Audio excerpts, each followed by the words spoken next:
தமிழகத்தில் கொடுங்கோல் ஆட்சியை வீட்டுக்கு அனுப்பி மீண்டும் எடப்பாடி பழனிசாமி தலைமையில் அம்மாவின் ஆட்சி மலர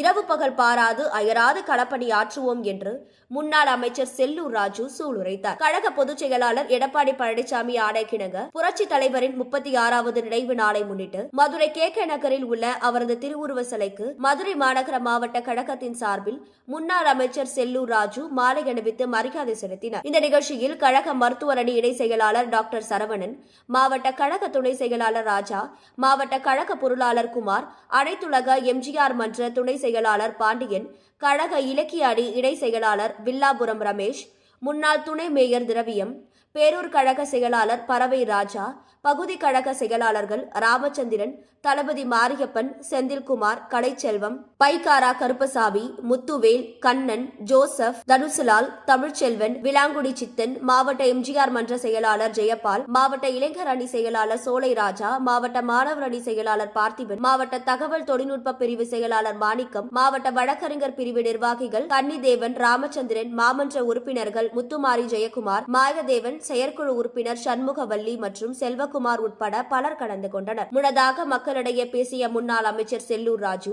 மனித புனிதர், மன்னாதி மன்னன், புரட்சித் தலைவர் எம்ஜிஆர் 3 முறை ஆட்சியில் இருந்து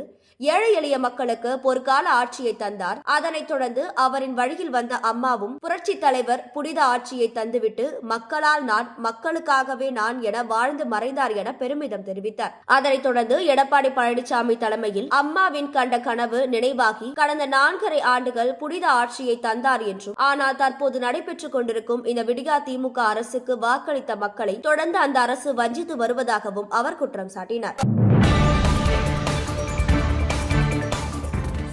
உடனுக்குடன் தெரிந்து கொள்ள நமது அம்மா இணையதள தொலைக்காட்சியை சப்ஸ்கிரைப் செய்து அருகில் உள்ள பெல் ஐகானை